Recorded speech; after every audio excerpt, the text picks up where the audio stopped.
Yo, what up guys? I'm Sammy and welcome back to the Soul Brothers channel. Shout out to the Soul Squad. I wanted to make a versus video between one of my favorite shoes of this year, or I guess last year, or of recent history, the PG3. I absolutely love this shoe. And surprisingly, I actually really love the Puma Clyde Hardwood. Price is pretty similar as well. You know, the Pumas are 120 bucks and the PG3 is 110 bucks. So $10 price difference, not a huge deal. We'll have to see which one will be right for you. So yeah, if you guys want to cop, I'll leave links below. But let's get it started off with the traction. So as far as the overall grip and stop power goes, they're both incredible on a clean court. If it's a very, very clean court, you're going to be stopping on the dime, no issues whatsoever. They both have a nice little squeak to them. I feel like the PG3 might be a little bit squeakier. So yeah, clean court, really good on both. Dust though, PG3 really never picks up any dust. And the Pumas pick up dust, pretty fast. It's a really easy wipe, which is convenient, so once it picks up dust, you just slight wipe, you're good to go, it's clean, you have some good stops again. But then after like a few seconds, you have to wipe again. So if you don't mind that, then Puma, it's still a great option. But like if you do mind that, then obviously PG3 is better. So overall, PG3 is better on a dusty court. The one thing I really do like about the Puma Clyde Hardwood on dust is that, even if it does pick up dust, it's not like a dangerous, like you slip out like crazy and you can injure yourself. It's more of just like, it just doesn't have a good bite. So that's one thing I do like about the performance on dust with the Pumas. As far as durability goes, the rubber hardness, the PG3s feel a little bit harder, but from experience, the PG3, the outsole, the circles do rip off. The PG3 doesn't seem like the most durable outsole. The Puma, it says it's abrasion resistant, and I have no issues of the rubber peeling off, ripping off, or anything like that, or even fraying.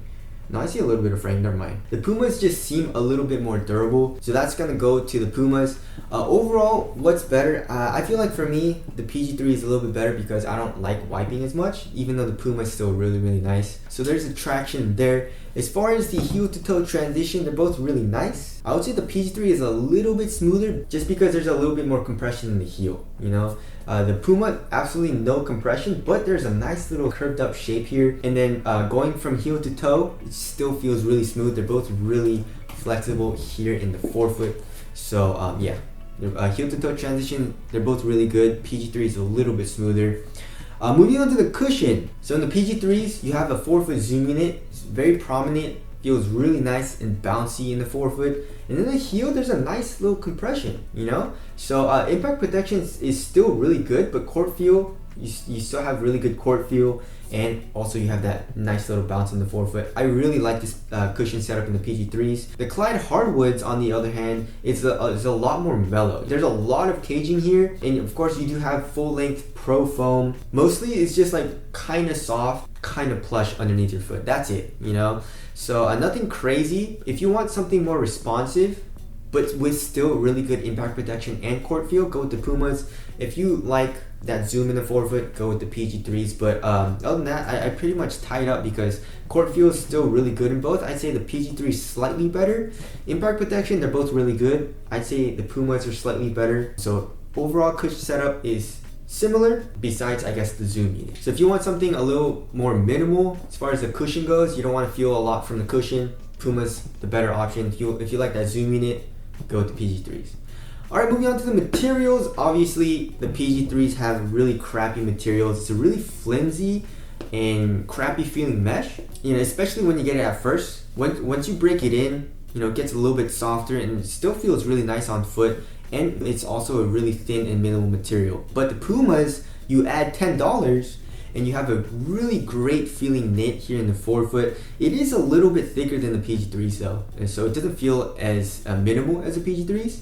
And especially here in the ankle and midfoot area, you have this thick leather and suede. But obviously, if you want the better quality materials, Pumas. Also, what feels better on foot? Pumas. So I'd say the Clyde Hardwood has better materials. Moving on to the fit, go true to size for both of them. I'd say the PG3s are a little bit narrower than the Pumas, even though the Pumas are still slightly narrow. No dead space, in the toe area or anything for me. I like a really snug fit for my basketball shoes, and they both have a really snug fit here in the toe area. So fit for me was really good. They both do stretch out, so if you feel that the fit is a little bit tight for you at first, you should be fine because the materials do stretch out over time once you break it in. Easy to put on, slide on. They both have pretty large tongues. Support and lockdown, they're both really good. For lateral containment, no issues at all. My foot was, held in, and they're both laterally stable. So nice low and wide base, and I didn't really, have any issues with this movement. So they're both incredible for support and lockdown. As far as the weight goes, obviously the PG3 is gonna be a lot lighter. So 11.89 ounces for the PG3s, and this is like 14. Yeah, 14.53. So that's a lot lighter for the PG3s.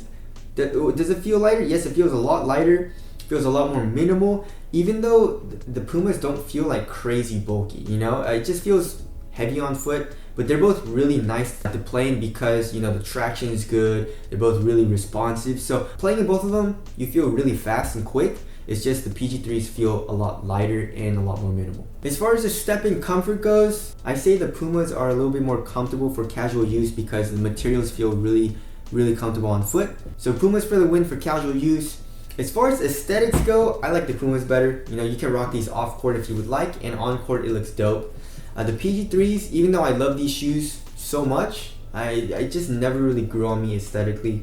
So Pumas for the win there. Also for durability, Puma seems like it's gonna be a lot better. The outsole, I have some ripping here from the circles, and the materials are just so thin and flimsy, it doesn't feel like it's gonna last a while. The Pumas, a lot tankier, so Puma for the win there for durability. Ventilation is a lot better in the PG3s though. The materials are a lot thinner. The Pumas, it feels like a little sweater or like a knitted sweater on your foot, so it feels a lot hotter in the Pumas. So yeah, wrapping things up, it all depends on what you value more, So if you want more of a lighter and more minimal feeling shoe, the PG3 is better. The Pumas, obviously the materials are better, but it feels a little bit heavier and a little bit bulkier for the Pumas. But for me personally, I don't know. It's like I love a minimal shoe, but like I also don't really care as much for specifically the Pumas because it's just I feel so fast when I'm playing it because it's a responsive shoe, even though it's a little bit heavy, So I don't mind it as much. I don't mind the weight as much on the Pumas. So to be honest, I might even say just get the Pumas. $10 more, it's more durable, you get better quality materials, and it looks better in my opinion. And it's hard to say this, but this is a really nice shoe. But there are a couple of things that I do like better on the PG3s, like mainly the performance on dust. I like the minimal feel of the shoe, and I love the zooming in the forefoot. So it all depends on what you like. So take into consideration, what you value more. Like if you like traction more, or if you play on a dusty court, or if you like zooming in, or if you like a more minimal shoe or whatever, then take into account which shoe is better in that category, and then pick accordingly to your needs. So yeah, that's the versus video. If you guys want to cop, again, I'll leave links below. Thank you guys for watching, and I'll see you guys next one.